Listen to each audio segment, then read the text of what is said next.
I'm Laura Abrahamson, and this is my story. My legal career started at Gibson and Crutcher. I had double majored in accounting and finance and gotten a business degree from Berkeley, and I went to law school and to Gibson thinking I wanted to be a transactional lawyer doing mergers and acquisitions. Unfortunately, the stock market crashed in 1987, 2 weeks after I started. So in addition to getting staffed on a large acquisition of a grocery store chain, I was asked to be on the team for a General Electric labor and employment case that ended up going to trial at the end of my first year in federal court. I loved the trial. I loved everything about it.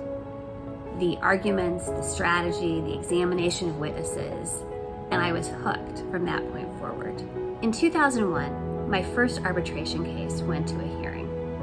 I immediately knew that this was a better process, not only in terms of keeping our costs down, but also in terms of the result. I became a huge proponent of ADR and in particular arbitration from that moment forward. I had the opportunity to start transitioning to becoming an arbitrator while I was still in-house. I enjoyed it, and I found that my ability to synthesize information made me excel at it. That experience and my concern that I wasn't seeing very many women on the panel lists that I was being given motivated me to go and get my accreditation as a fellow of the Chartered Institute for Arbitrators and to start thinking about arbitrating in commercial cases as well. I've had two great mentors in the course of my career. One was a partner at Gibson, Dunn & Crutcher, who early on gave me the confidence to succeed by reminding me that even if I was underestimated, the fact that I worked hard and was always prepared would allow me to succeed. The second was the general counsel at Oxbow Petroleum, who hired me and who told me that the reason he specifically wanted to interview me was because as a woman and a mother, I would add an expertise and a viewpoint that he didn't currently have. Diversity, not just of gender, but also of life experiences, adds something invaluable to the mix in the decision making. And it inspired me, as the years went by, to reach out and make sure that I had diverse teams working on our matters. I realized as in-house counsel that I had the ability to move the needle on DE&I issues.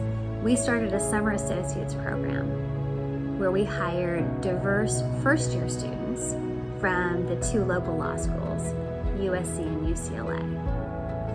We gave them one group project in addition to their individual projects, and then we invited the big law firms in Los Angeles to come and see them present the results, which in turn helped them get those coveted second-year summer associate jobs at big law firms.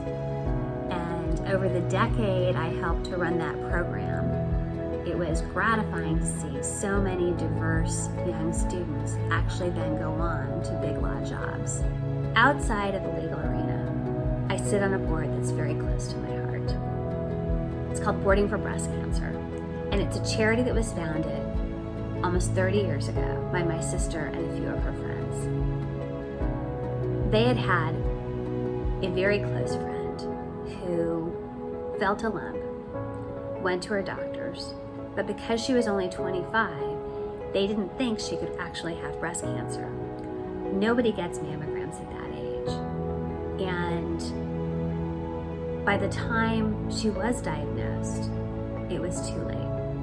My sister, along with Tina Basich and Shannon Dunn, founded Boarding for Breast Cancer with a very singular mission to educate young women about the importance of self-detection. If women know how to examine themselves and can advocate for themselves, their cancers will be discovered before it's too late, unlike mine is. If I had to come up with the title of a book or movie about my life, although it's hard to pick, I'd probably choose Thank You Next.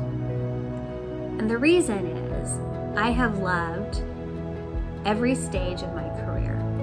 There have been challenges to be sure, but overcoming them whether it was gender bias, being a working mother, transitioning to in-house, or now transitioning to ADR. They've all provided opportunities for growth. And I've been privileged, particularly in my years in-house, of working with some of the leading figures in international and domestic arbitration and mediation, and being inspired by them. And I am so excited for this next chapter of my career. I'm Laura Abrahamson, and I'm proud to be a mediator and arbitrator at JAMS.